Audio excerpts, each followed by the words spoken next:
देखो एक क्वेश्चन बता रहा हूं तुमको, प्रूव दैट √2 इज इरेशनल, और इसी पे बेस्ड वो फिर तीनों सेम हो जाएंगे। तो इसमें आपको सबसे पहले क्या करना है, let √2 is a rational number. ये पता है कैसा है, इस टेक्निक को बोलते हैं कॉन्ट्राडिक्ट मेथड। कॉन्ट्राडिक्ट मेथड, और कॉन्ट्राडिक्ट मेथड कैसी होती है, जैसे अगर मुझसे अभी कोई पूछे कि बोले भाई साहब अभी दिन है क्या, तो मैं दिन है प्रूफ नहीं करके ये प्रूफ कर देता हूं कि अभी रात नहीं है, तो अपने आप दिन हो गया। समझे, इस मेथड को बोलते हैं कॉन्ट्राडिक्ट। मैथ्स की बनी हुई है, ऐसे कई सारे फील्ड है, आगे जब आप पढ़ोगे तब बहुत सारी काम आती है कॉन्ट्राडिक्ट मेथड। अपने सिर्फ ये इसी जगह काम आएगी, बाकी फिर आगे पढ़ोगे तब। तो कॉन्ट्राडिक्ट मेथड क्या होती है, जैसे मैंने बोला ना, मुझसे पूछ रहा है कि प्रूफ करो कि अभी दिन है, तो मैं दिन को तो छोड़ देता हूं, मैं अभी ये प्रूफ कर रहा हूं कि अभी रात नहीं है। मैं उसको बोलूंगा, बोलो देखो भाई साहब अभी अंधेरा नहीं है, अभी तारे नहीं दिख रहे, है ना, तो इसका मतलब अभी रात नहीं है, रात नहीं है इसका मतलब अभी दिन है। ये इस तरीके की मेथड होती है कॉन्ट्राडिक्ट मेथड। तो इस क्वेश्चन में भी वही मेथड लगती है, प्रूफ तो करना था कि रेशनल है इरेशनल, और मैंने इसको माना है रेशनल, और फिर मैं करके यहाँ पे फिर बाद में नीचे ऐसा प्रूफ कर दूंगा कि ये रेशनल नंबर नहीं हो पा रहा, तो ये रेशनल नंबर नहीं हो पा रहा, इसका मतलब ये this method is known as contradict method. Hindi में कहते हैं विरोधाभास, उल्टा ऐसा करना, this is a contradict method. तो देखो let √2 is a rational number, और जो भी रेशनल नंबर होते हैं उसको हम किस फॉर्म में लिख सकते हैं, p/q के फॉर्म में। जो भी नंबर रेशनल होते हैं उसको p/q के फॉर्म में, तो √2 इज इक्वल टू क्या हो गया, a/b। एक चीज और लिखनी है यहाँ पे, where a and b are coprime number. अब अपने क्या दिमाग बोलेंगे, अभी जो थोड़ी देर पहले पढ़ाया था वही तो नंबर नहीं है, वो कंपोजिट नंबर था, ये को प्राइम नंबर है। समझे, वो जो भी पढ़ा था थोड़ी देर पहले उसको बोलते थे कंपोजिट नंबर, और ये है को प्राइम नंबर। को प्राइम नंबर क्या होता है कि ऊपर नीचे इन दोनों नंबर का प्राइम सिर्फ 1 होगा, मतलब ये दोनों नंबर अब किसी और से नहीं कटेंगे। जैसे 3/7 किसी से नहीं कट रहे, तो ये हो गए को प्राइम। 2/3 किसी से नहीं कट रहे, तो ये हो गए को प्राइम। को प्राइम का मतलब होता है वो नंबर फिर आगे फर्दर किसी से कटेंगे नहीं। यही लाइन अभी देखना आगे प्रूफ करवाएगी, इसलिए ये लाइन वेरी इंपॉर्टेंट। तो ये हो गया √2, सबसे पहले मानते हैं √2 इज ए रेशनल नंबर, तो √2 इज इक्वल टू a/b हो गया। फिर बाई स्क्वायरिंग बोथ साइड, दोनों तरफ स्क्वायर करना, तो √2 का स्क्वायर करोगे तो 2, और ab का करोगे तो a² बराबर, कोई दिक्कत नहीं। फिर b² को इधर लो, 2 को इधर लो, तो b² is equal to a²/2। फिर एक थ्योरम है इसी चैप्टर में कि अगर किसी नंबर का स्क्वायर किसी नंबर से डिवाइड हो रहा है, तो वो नंबर भी उससे डिवाइड होगा।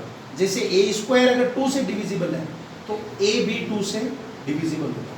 तो a² को 2 से डिवाइड कर रहे हैं तो कुछ और आ रहा है, तो यहाँ पे कुछ और आएगा, तो मैं मान लेता हूँ c आएगा।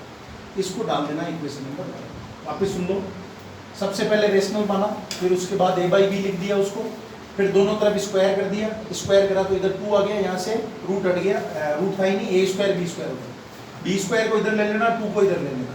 फिर यहाँ लेते ही थ्योरम लगेगी कि अगर किसी नंबर का स्क्वायर किसी नंबर से डिविजिबल है, तो वो नंबर भी उससे डिविजिबल होगा। तो a² 2 से डिविजिबल है, तो a भी 2 से डिविजिबल होगा। यहाँ आप लिख सकते हो बाई थ्योरम, और कुछ नहीं लिखना है, बाई थ्योरम लिखो, हो जाएगा।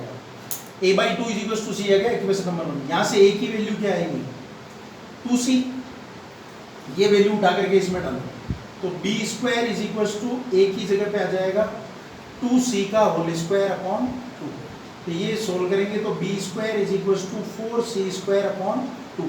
तो क्या हो जाएगा, b² is equal to 2c²। अब इस 2 को इसके नीचे भेजो, तो क्या हो जाएगा, ये c² is equal to b²/2। फिर वही थ्योरम कि अगर b² 2 से डिविजिबल है, तो b भी 2 से डिविजिबल होगा, तो इसका कुछ और निकलेगा। इसको इक्वेशन नंबर ये लिख दो, ये है बाई थ्योरम। बस हो गया काम। अब हमको देखो इक्वेशन नंबर 1 में देखो a किससे जा रहा है?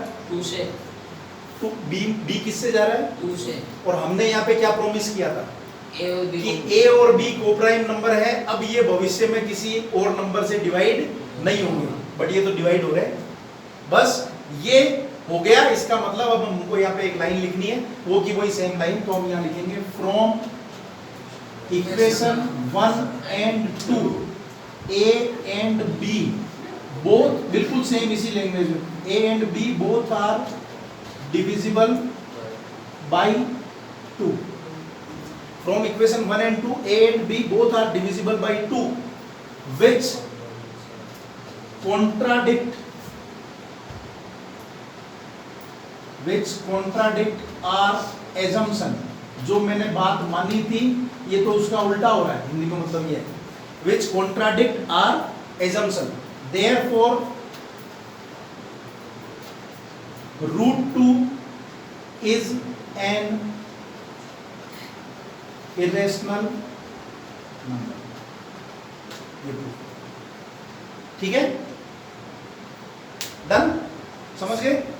√2 रेशनल मानना है, उसको a बाई बी लिखना है, स्क्वायर करना है, कोप्राइम वाली ये लाइन लिखनी है। ये इंपॉर्टेंट है क्योंकि ये यही समझा रहा है कि ये आगे किसी से डिवाइड नहीं होंगे।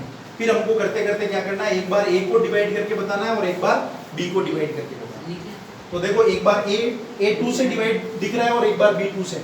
अब जब तुम √3 का करोगे तो कुछ चेंज नहीं है, यहाँ पे √3, यहाँ √3, फिर दोनों तरफ स्क्वायर करोगे तो यहाँ 3, यहाँ a स्क्वायर b स्क्वायर, इसके नीचे 3 आ जाएगा, यहाँ 3 आ जाएगा, तो a इज इक्वल टू क्या हो जाएगा 3c, फिर 3c की वैल्यू डाल दो, बाकी सेम प्रोसेस है। सर यहाँ पे समझिए ए सर सी वाला है, ये बाय थ्योरम, ये तो थ्योरम है कि अगर किसी नंबर का स्क्वायर किसी से डिवाइड है तो वो नंबर भी उससे डिवाइड होगा। जैसे सीधी सीधी बात है कि 9 का स्क्वायर है, ये 3 से डिविजिबल है, तो 9 भी 3 से डिविजिबल है।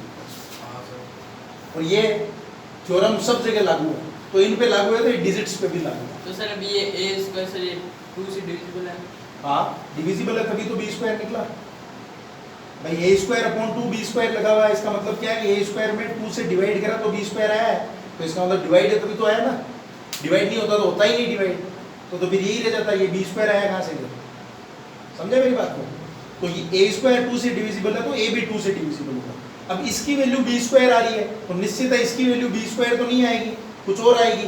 तो ए बी तो अपन पहले ही मान रहे हैं, अगला नंबर सी आता है, सी मान लो। अब लिखने को तो तुम जेड भी लिख सकते हो, थोड़ा अजीब लगता है, बट ए बी लाइन से माने हुए, फिर सी के बाद फिर डी, फिर आगे जरूरत पड़ती फिर ई मानता, ऐसा।